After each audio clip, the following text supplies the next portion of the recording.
और मैं ये कहता हूं कि देश की 2/3 जनता भारतीय जनता पार्टी के खिलाफ है, 2/3 जनता खिलाफ है। तो इस बार भारतीय जनता पार्टी का सफाया होने के लिए सब एक है। नमस्कार साथियों, साल 2024 में होने वाले लोकसभा के चुनावों को लेकर के सभी पार्टियां एक्शन मोड में नजर आ रही है। मोदी के नेतृत्व वाली भारतीय जनता पार्टी के विजयी रथ को रोकने के लिए विपक्ष इन दिनों महागठबंधन की तैयारी कर चुका है। इस बार के लोकसभा के चुनाव में क्या मोदी के नेतृत्व वाली बीजेपी हैट्रिक लगा पाएगी या फिर विजयी रथ रोकने में विपक्ष कामयाब होने वाला है? तो साथियों, हम एक एक करके तमाम राज्यों का वो ओपिनियन पोल आप लोगों के सामने रखेंगे जिसमें किस राज्य में किस दल का पलड़ा भारी है। तो आप बने रहे वीडियो के एंड तक। साथियों, तमाम राज्यों का ओपिनियन पोल बताने से पहले हम आपको बता देते हैं कि इस बार का चुनाव बीजेपी और कांग्रेस दोनों के लिहाज से निर्णायक साबित होने वाला है। अगर इंडिया का गठबंधन फेल हो जाता है, यानी कांग्रेस ने यूपीए का नाम बदलकर अब इंडिया कर दिया गया है, अगर इस बार इंडिया का गठबंधन फेल हो जाता है तो कांग्रेस का भविष्य एकदम अंधकारमय भी हो सकता है। वहीं अगर बीजेपी के नेतृत्व वाले एनडीए को इस बार मात मिलती है तो बीजेपी और ब्रांड मोदी को भी बेहद ही बड़ा झटका लग सकता है। भारतीय जनता पार्टी ने लोकसभा चुनाव 2024 को लेकर के बेहद ही संजीदा नजर आ रही है। वह अपने सभी कील कांटे दुरुस्त करने में जुट चुकी है। इसी की एक अहम कड़ी बिहार का जातीय समीकरण भी है, जिसे साधने के लिए भारतीय जनता पार्टी इन दिनों अपनी पूरी ताकत झोंकती हुई नजर आ रही है। साथियों, देखा जाए तो बिहार की राजनीति का इतिहास गवाह है, यहां पर कोई चुनावी मुद्दा नहीं होता है और यहां का पूरा चुनाव जाति यानी कास्ट के नाम पर होता है। इसलिए यहां पर एसटी एससी का 17% वोट बैंक निर्णायक भूमिका निभाता है। पिछले बार के चुनावों की बात करें तो नीतीश कुमार और रामविलास पासवान एनडीए में थे, इसलिए मोदी को सत्ता हासिल करने में यहां पर कोई खास परेशानी नहीं हुई थी। मगर इस बार रामविलास पासवान तो है नहीं, जबकि नीतीश कुमार ने एनडीए का साथ छोड़ करके इंडिया के पाले में चले गए हैं। इसी कारण बिहार में भारतीय जनता पार्टी और एनडीए का जातीय समीकरण गड़बड़ा सकता है। बीजेपी भी अच्छी तरह से जानती है कि बिहार में हिंदू के नाम पर वोट बैंक नहीं बटोरा जा सकता है। भारतीय जनता पार्टी ने पिछले लोकसभा के चुनाव में बिहार में 40 में से 39 सीटों पर कब्जा किया था।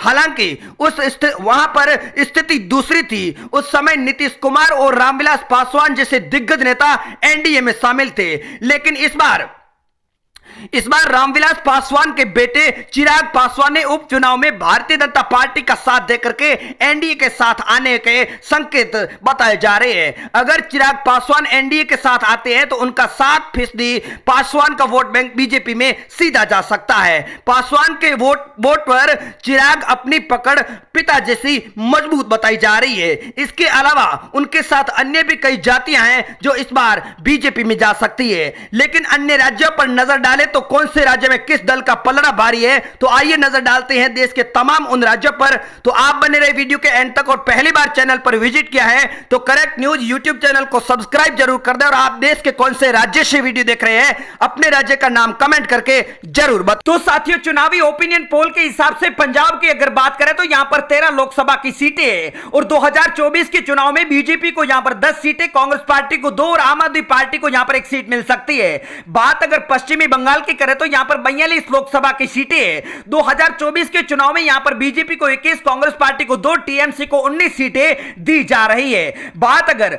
जम्मू कश्मीर की करें तो यहां पर 6 सीटों में से ओपिनियन पोल का आंकड़ा बीजेपी को 4 सीटें दी जा रही है और कांग्रेस पार्टी को 2 सीटें मिलती हुई बताई जा रही है। अगला राज्य हमारे सामने आ चुका तेलंगाना, जहां पर 17 सीटें हैं। यहां पर 2024 के चुनाव में बीजेपी को 5, कांग्रेस पार्टी को 3, एआईएमआईएम को 3 और टीआरएस के खाते में यहां पर 6 सीटें जा सकती है। बात अगर उत्तराखंड की करें तो यहां पर 5 लोकसभा की सीटें हैं और 2024 के चुनाव में यहां पर Bharatiya Janata party clean sweep करते हुई बताई जा रही है। अगला राज्य हमारे सामने हरियाणा आ चुका है, जहां पर 10 लोकसभा की सीटें हैं और यहां पर भी Bharatiya Janata party clean sweep कर सकती है। 10 सीटों पर ही बीजेपी का कमल खिलता हुआ बताया जा रहा है। ओपिनियन पोल के हिसाब से अगर केरल की बात करें तो यहां पर 20 लोकसभा की सीटें हैं। 20 में से बीजेपी को यहां पर मात्र 2 सीटें और कांग्रेस पार्टी को यहां पर भारी बहुमत यानी 17 सीटें मिल सकती है।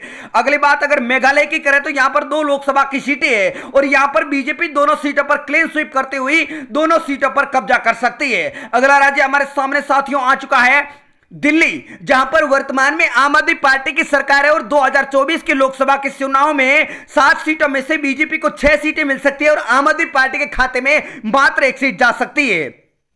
अरुणाचल प्रदेश की बात करें तो यहां पर 2 लोकसभा की सीटें हैं और इस बार दोनों सीटों पर भारतीय जनता पार्टी का कब्जा होता हुआ बताया जा रहा है। ओपिनियन पोल के हिसाब से अगर छत्तीसगढ़ की बात करें तो यहां पर 11 लोकसभा की सीटों में से भारतीय जनता पार्टी को 10 सीटों पर जीत मिलती हुई बताई जा रही है, तो कांग्रेस पार्टी को मात्र 1 सीट दी जा रही है। गुजरात की 26 सीटों की बात करें तो यहां पर बीजेपी को प्रचंड जीत मिल रही है। 26 सीटों पर बीजेपी कब क्लीन स्वीप कर सकती है और अदर पार्टी के खाते में यहां पर एक भी सीट नहीं दी जा रही है। बात अगर मिजोरम की करें तो यहां पर ओपिनियन पोल के हिसाब से 1 सीट पर बीजेपी का कब्जा हो सकता है और अदर पार्टी को यहां पर एक भी सीट नहीं मिलती हुई बताई जा रही है। अगली बात कर लेते हैं महाराष्ट्र की, जहां पर 48 लोकसभा की सीटें हैं। यहां पर बीजेपी को 29 सीटें मिल सकती है, शिवसेना को 9 और एनसीपी के खाते में 10 सीटें मिलती हुई बताई जा रही है। हिमाचल की बात करें तो यहां पर 4 लोकसभा की सीटों पर चारों पर बीजेपी क्लीन स्वीप कर सकती है। चारों सीटों पर भारतीय जनता पार्टी का कमल खिलता हुआ बताया जा रहा है। अगला राज्य हमारे सामने लक्षद्वीप आ चुका है, जहां पर 1 लोकसभा की सीट है और ओपिनियन पोल के हिसाब से 1 सीट पर भारतीय जनता पार्टी का कमल खिल सकता है। अगला राज्य हमारे सामने आ चुका गोवा, जहां पर 2 लोकसभा की सीटें हैं और दोनों ही सीटों पर इस बार बीजेपी पूर्ण रूप से कब्जा करते हुई बताई जा रही है। साथियों, आप देश के कौन से राज्य से वीडियो देख रहे हैं, आप अपने राज्य का नाम हमें कमेंट करके जरूर बताएं। त्रिपुरा की बात करें तो यहां पर 2 लोकसभा की सीटें हैं और इस बार के चुनाव में दोनों सीटों पर भारतीय जनता पार्टी का कब्जा हो सकता है। अगली बात अगर असम की करें तो यहां पर 14 लोकसभा की सीटें हैं और ओपिनियन पोल के हिसाब से 2024 के चुनाव में बीजेपी को 10, कांग्रेस पार्टी को 2, एआईयूडीएफ को 1 सीट मिलती हुई बताई जा रही है। बात अगर ओडिशा की करें तो यहां पर 21 लोकसभा की सीटों में से ओपिनियन पोल बीजेपी को 10 सीटें, बीजेडी को 11 सीटें मिलती हुई बताई जा रही है। मणिपुर की 2 लोकसभा की सीटों में से 1 सीट पर भारतीय जनता पार्टी तो दूसरी सीट पर एनपीपी के खाते में जाती हुई बताई जा रही है। अगला राज्य हमारे सामने आंध्र प्रदेश है, जहां पर 25 लोकसभा की सीटों में से बीजेपी को 1, कांग्रेस पार्टी को 13, वाईएसआर को 9 सीटें तो टीडीपी के खाते में यहां पर 2 सीटें जा रही है। तमिलनाडु की 39 सीटों में से बीजेपी को 29, कांग्रेस पार्टी को 5, डीएमके को 2 और एआईएडीएमके को 3 सीटें जा सकती है। बात अगर कर्नाटक की करें तो यहां पर 28 लोकसभा की सीटों में से बीजेपी को 18 सीटें मिल सकती है, कांग्रेस पार्टी को यहां पर 7 सीटें जा सकती है। बात अगर चंडीगढ़ की करें तो यहां पर 1 लोकसभा की सीट है, यहां पर 1 सीट बीजेपी के खाते में जा सकती है। ओपिनियन पोल के हिसाब से अगला राज्य हमारे सामने एमपी है, जहां पर 29 लोकसभा की सीटों में से बीजेपी को 25, कांग्रेस को 1, बीएसपी को 2 सीटें जा सकती है। अगला राज्य हमारे सामने आ चुका है साथियों झारखंड, जहां पर 14 लोकसभा की सीटें है और इस बार के चुनाव में ओपिनियन पोल 14 सीटें बीजेपी के खाते में जाती हुई